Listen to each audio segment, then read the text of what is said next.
Bueno, no le doy un beso porque coronavirus y esas cosas. Vale, chicos, atención. Carla, cuando quieras. Abrir nuestro corazón. La primavera ha llegado, de la mano del amor. Es el momento ideal para que me dé una flor. Casi al acabar el año lo vi por primera vez y desde ese gran momento no quiero alejarme de él. Ha pasado mucho tiempo, entre risas y lamentos. Cómo anhelo comprenderlo, pues lo nuestro va más lejos. Sin embargo, no podemos abrir nuestro corazón, porque el miedo nos detiene y el orgullo es destructor.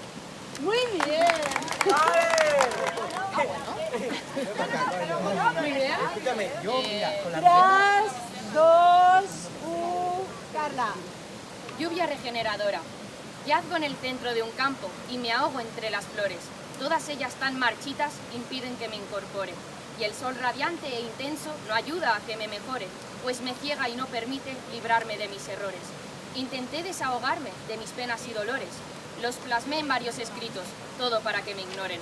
La lluvia recién caída permite que ya en mí afloren los nuevos versos que escribo para que tú de mí te enamores. Mi alma de nuevo brilla, percibo nuevos olores. Muy bien. Muy bien. Enhorabuena. Man, qué guapo has estado, Ana. Oh, fuerte. Espera. Enhorabuena. El del sombrero. El del... No, espera. Acabo de trabajar. Carlos representa. A ver. Consentimiento Ahora para Carlos. preparado. El de la pista. ¡Ojo!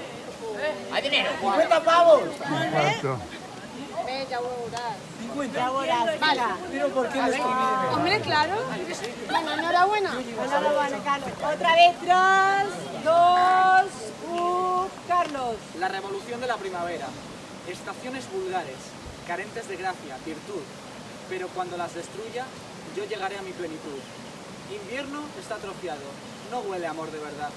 Verano está condenado, pronto encontrará su final. Otoño es un confiado, no una estación de verdad. Como me traicione ese bastardo, pronto encontrará su final.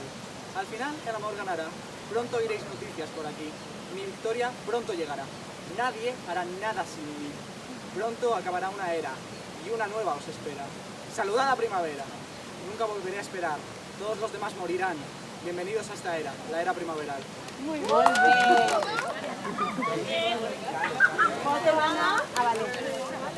¿Y tus dos entradas de cine? Enhorabuena. Ana. ¿Que paga Vicente? Eso espero. Vale, escolta'm, segona d'hora. 3, por aquí, 3, 2, 1, Rebeca. Es primavera, y aunque quisiera, jamás podría saber con certeza si podría yo tolerar la tristeza de aguardar insegura tu espera. Y tras llegar tú, de alguna manera, me calmaste con la delicadeza similar a la madre naturaleza en las claras aguas de una ribera. Es secreto de todos y de nadie. Parecen dulces declaraciones, pero son los susurros dichos en el aire. Pasados los fríos días de enero, son los tranquilos susurros del aire lo que con optimismo espero.